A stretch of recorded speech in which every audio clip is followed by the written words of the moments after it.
Welcome to TAM-Retail's mini demonstration series. In today's session, we will be covering what's in a SKU. There are many different types of SKUs that you can utilize in TAM. Let's go ahead and share the application here.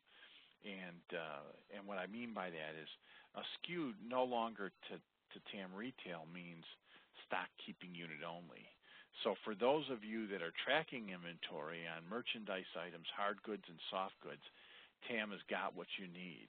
But beyond that, TAM also has a wide range of additional SKU features that can allow for food services items with basic recipes, that can allow for admissions, donations, membership tracking, that can even allow for ticket sales. Now in this session, because it's a mini session, we're going to quickly cover those types in conversation, and then we're going to view what it takes to create a SKU and some of the features that are available. The first thing I'm going to do is pull up an item that's out there.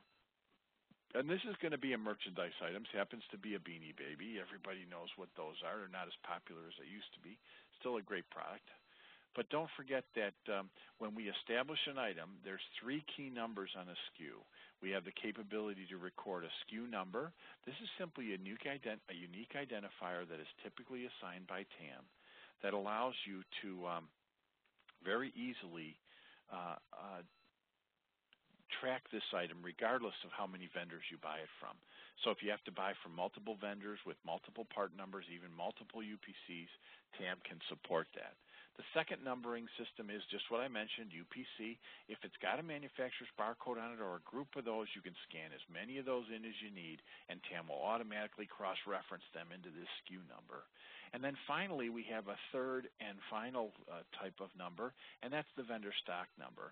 Both the item UPC and vendor stock numbers are optional. You don't have to put them in if they don't exist for the SKU or the product or service. But if they are available, you can put them in, and TAM will cross-reference them throughout the system, allow you to use those numbers anywhere throughout, and also let's talk about an example of when all 3 of these numbers would be needed. If you're a bookseller, you need to know the ISBN number. That's where the vendor stock number would go.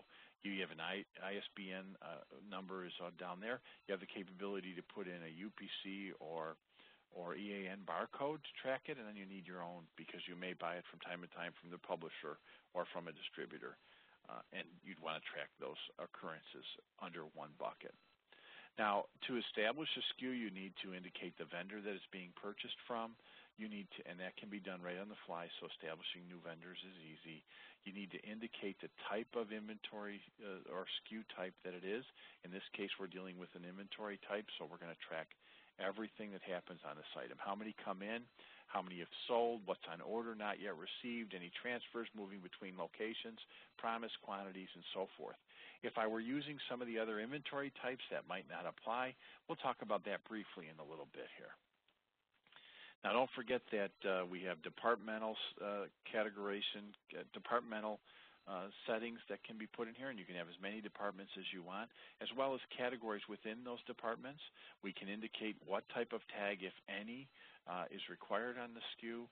We have additional traits that can be selected on the item and can be entered at any time.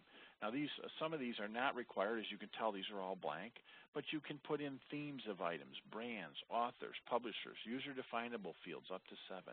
Color, size, and scale. TAM has a full matrix capability built right into it. So if you're a soft goods seller, TAM's going to be able to help you with that.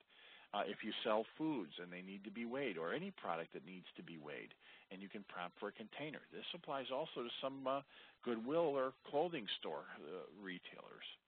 Pricing is easily set up in TAM, and you can do case pack conversion. Not all applications allow that, so you can easily set up the cases in which you buy the product and then reduce them down to their selling unit cost with 3 digits.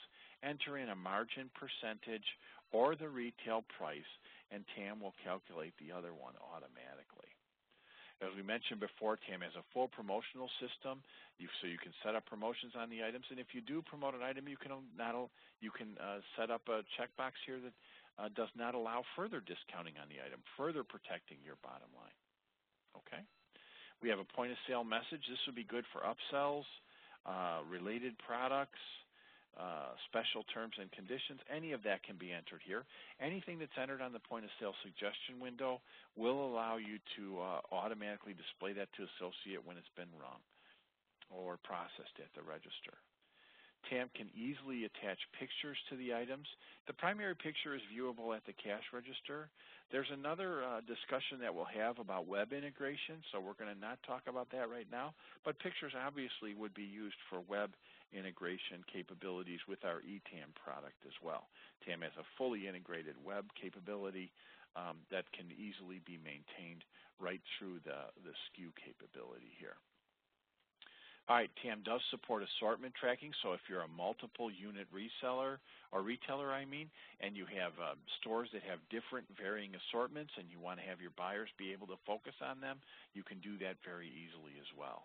Now, simply by selling and receiving product in TAM, TAM will keep a huge amount of information on what's occurring on these SKUs, including cost of goods, rate of sale, gross margin, return on investment, all of those things. But remember, it's very easy to establish a SKU in TAM. You don't have to fill in all these fields. I know the screen may look as though it's got a lot of comprehensive natures to it. It does. This is good so that if you want to slice and dice for reporting, grouping, sorting capabilities. But remember, if you're a basic retailer and you have basic items, all you need to do is put in a SKU number, description, vendor, department, category, price, and away you go.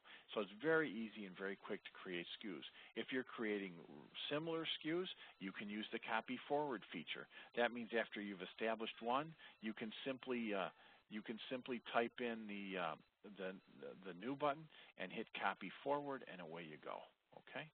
So you can copy forward, change what's different, and that's it. Okay. That covers what's in a SKU. I'm going to return back to the meeting center here, and I just want to remind you and thank you again for viewing. If you need more information or a live demonstration in TAM, please feel free to contact us at any time. Our email address, phone number, and website is shown below. Thank you again for attending, and have a great day.